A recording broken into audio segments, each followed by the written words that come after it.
Hi there, welcome to Get Lit. My name is Pete Crooks. I'm senior editor and senior writer at Diablo Magazine.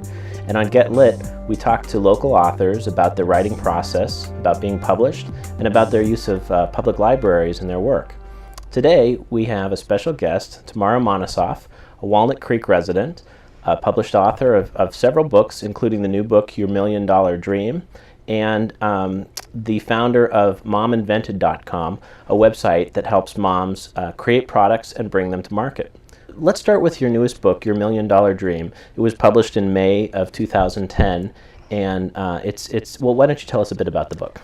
I wrote the book because I spoke to so many different people that have very different backgrounds, and it seemed to me that a lot of people are struggling right now with the economy and are trying to figure out new ways to create work or to find work. And so I wanted to write a resource to really give people a starting point where they could dive into the pages no matter where they are and think about new ways to recreate themselves and put themselves out there so that they can earn an income and create a life that they love. And the book is coming out in 2010 in the midst of a very challenging economy. In fact, McGraw-Hill, your publisher, asked you to speed the book up to get it out earlier because of the economy. That's right. I mean, again, the timing is incredible, and some people say to me, well, is this really the right time to start a new business? And I say yes, because with the economy, if you think about it, there are businesses out there that have laid people off. Well, those companies still have to offer their customers excellent service. So you can take the skills that you know and your experiences and repackage them yourself and create your own business and put yourself out there and serve those customers either directly or offer yourself back as a consultant to the business itself. Another thing that's great about the economy is you can start as a small business and start earning and generating new revenue and create and build your business and get customers, and then position yourself in a way that when the economy starts to turn around, these companies can look at you and snap you up and purchase you as a company. So you need to think about that from the very beginning as you're trying to create your new business. Mm-hmm. This book is sort of a resource guide. It offers a lot of tools to somebody who needs to maybe start from scratch and reinvent themselves, or maybe has a very specific idea. Your first book was published in 2005, and even 5 years ago, individual entrepreneurs didn't have the kind of tools that they do now in 2010 with social networking and Facebook and Twitter. Can you talk a little bit about your use of those tools and your advice to people recreating their businesses? I'm so glad you brought that up, because the first book, The Mom Inventor's Handbook, is how to take a product to market.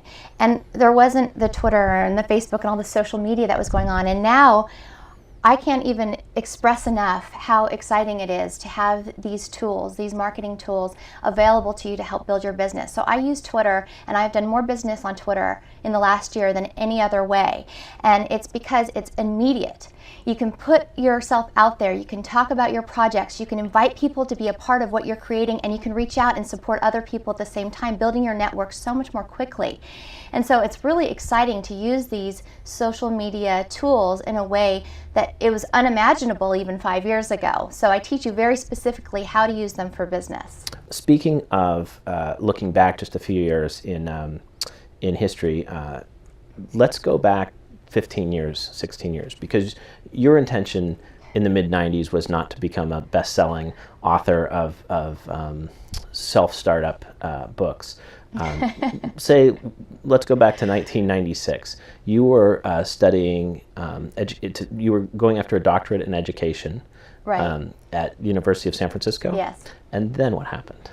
And then I started volunteering in all my free time for the Clinton administration. And there was a point where President Clinton came to town, and I had been volunteering, and the local San Francisco office said, hey, would you like to help out? President Clinton's going to be here this week. And I said, of course. It was such a phenomenal experience to be in the presence of the president and to be with their incredible staff. I was so impressed with how professional they were, how kind they were. And I had had such a great experience that I handed them my resume when they left, and I said, I wasn't intending to go to Washington. All I said is, next time you're in town, call me because I want to be a part of it. And the next thing I know, about a week later, I had all my books heading up to the university. I was late for class and the telephone rang and I almost didn't answer it. And I ran back up the stairs and I answered it and they said, "Hi, this is the White House. I wanted to know if you'd be interested in coming to work for the First Lady." And I mean, imagine that moment. I just couldn't even believe I was getting this phone call. And then suddenly the doctorate and all my responsibilities came forth, and I said, "Okay, well, how much time do I have?" And they said, "We need your answer right now because we would need you on a plane in 2 hours." I didn't even speak to my husband. I tried. I said, I need to call a few people. I'll call you right back. And I couldn't reach him, so I just said, "Yes, I'm going." And that's how it all began, where I went down to Los Angeles with the First Lady on a trip that she did. And then from there, I went on trip after trip and then ended up in Washington after they won the 1996 election. So you relocated to D.C. and I did. And visited the White House frequently? Were you working out of the White House? I did. I worked at the White House, and I worked on the President's Initiative on Race, which was fascinating. And then I worked in the President's Commission on White House Fellowships, which is a leadership program. Incredible experience meeting with world leaders and exposing other young leaders in our country to the presidents, senators. We even met Evander Holyfield because I saw, he's a leader in his own way. Mm-hmm. And just we spent the night on an aircraft carrier to look at that type of leadership. I mean, it was just a phenomenal experience. It must have been a whirlwind and such an exciting beginning. You pick up the phone and you have to go right now. It's just an amazing story. It was exhilarating. It was one of those choices that really changed the course of my life. So even after the 2000 election, you weren't necessarily thinking, okay, I think the next role after White House professional is best-selling author. No. So where did you move after D.C.? After D.C., it was the Clinton administration was winding down. We'd been there for about 3.5 years. And then my husband had an opportunity to work for a .com in Hong Kong. And we thought, well, why not? The next adventure. And so we moved to Hong Kong, and it was a really fascinating 1.5 years. And then I got pregnant and wanted to come home. And so that's how we ended up coming back to the Bay Area. And your husband found a job in Walnut Creek? In Walnut Creek. He found a job in Walnut Creek, and we moved here, and we've been here ever since. I absolutely love it here. So you have a young baby. You're living in Walnut Creek. You're a stay-at-home mom. Are you studying at that point? No, I finished my doctorate, but I was at home. Suddenly left this wild career and then off to Hong Kong and then back, and suddenly I was home changing diapers and dealing with babies. And my first child started pulling the family toilet paper at 10 months old, and it was cute until she clogged the toilet. I thought, mm-hmm. I think I need to go out and buy the gadget to prevent kids from doing that. It never occurred to me to invent it. But then when I went to Target right down the street and there wasn't anything, and I went to some other stores, I thought, I can't be the only parent in America that's dealing with this issue. And so I started calling my friends, and they said, "Oh, you just have to lock it up until they grow out of it or keep the door closed." I thought, that's not a good solution. So that's what inspired me to invent what's called the TP Saver, which is still in the market, by the way. Explain the TP Saver invention.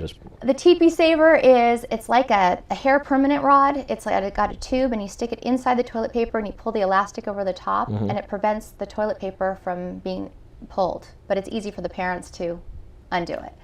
So this led to the invention of a website called mominvented.com. Yes. And you sent out a press release and said you have this idea for a TP Saver, and my business is mominvented.com, and the next thing you know, Katie Couric is calling. So you're getting national exposure. Can you talk a little bit about that? It was a wild experience because it took about 11 months to create my product, and I made a lot of mistakes along the way. I didn't have any sort of guidebook. I was reading here and there, but there was nothing that told you exactly how to take a product to market. Mm-hmm. And so after I went through all of that, at 11 months, I sent out a free press release on prweb.com. And the next thing I know, I've got Katie Couric calling. And at this point, I have another little baby. And it was just wild. I remember the producer calling, and I had this moment with these two little kids, and Sophia's pulling on my leg, and I thought, oh my gosh. I sat down on the floor, pulled all of the color markers off my table, put them down on the floor, and I just remember just sweating trying to get through this interview with the producer. And next thing I know, I'm in New York on the show with her. And what was fascinating about the experience for me is after I got home, we had about 500,000 hits on the website. 90% of them were not interested in my product. What they were interested in is how they could bring the moms were interested in how they could bring a product to market. And I thought, oh wow. So I thought, okay, well, I'll give them all the information I can think of. And so I started to post that on the website, but it wasn't enough. They wanted more and more detail. And so that's what inspired me to write the Mom Inventor's Handbook, because I wanted people to be able to grab the book and go through it at their own time and give them as much depth and information that I could.